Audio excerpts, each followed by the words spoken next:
What is up, guys? As you know, prepaid expense seems pretty easy, but I discovered a very cool method of accounting for prepaid when it comes to insurance. And the reason why insurance is so tricky is because monthly payments may not be the same every month. But let's jump right into it. So, an easy way to handle prepaids is typically prepaying. You have your prepaid insurance premium. Let's say it's $10,000. You pay it up front, $10,000. Easy peasy. Amortize it over the life of the premium, which is usually a year. And as you amortize the expense, you debit expense and decrease the prepaid. But what if you don't prepay your insurance? What if you pay monthly based on the installments that they give you, which might vary?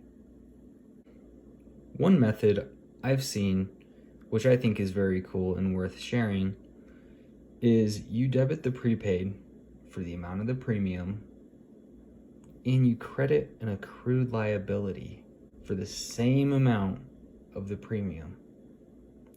Now, once again, this is just one of many different ways, and this is just one way that I think is pretty cool. Now, the prepaid, you'll amortize over the life of the premium or policy, which is typically a year. So let's say that it's $12,000 for the year. You're going to straight line $1,000 a month, which is going to go debit expense, credit prepaid. For the liability, you're going to lower the amount of the liability by the amounts of the payments, which might vary. So you're amortizing the prepaid, but lowering the liability by the amount of the payments. What those entries would look like is you debit your liability and you credit either AP or cash. Typically it goes AP first and then cash. You'll have two entries here. You're debiting the expense, lowering the prepaid. You're decreasing your liability by the amounts of the payments and decreasing your cash. So this is actually what it would look like on the balance sheet. You have a debit of prepaid for the full amount and you credit your liability, which should be reflected as a credit. But on the balance sheet as a whole, the two are going to wash. The asset, though, is going to decrease in a straight line form until it gets to zero over the course of 12 months, being $1,000 every month for 12 months.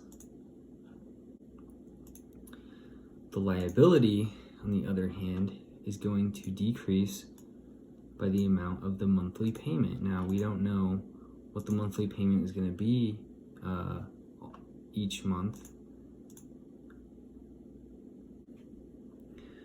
One month it could be $500, one month it could be $800, one month $1,300. You finally paid off early. So what does that mean? Well, if you think about it, on month one, you prepaid $12,000, incurred an expense of $1,000. Your asset is now at $11,000. Your liability is saying otherwise. It's saying that you have a liability of $12,000 for the entire year, but you've only paid $500 of it. So do you really have a prepaid? When you net the two together, ultimately your liability is greater than the prepaid. So really you have a liability, not a prepaid. But as you can see, as we get further down, such down here, we paid it off early, which means that we have a prepaid. We've paid the $12,000. If I were to add all this up, $12,000. We've paid you guys. We've paid the insurance company what we owed them.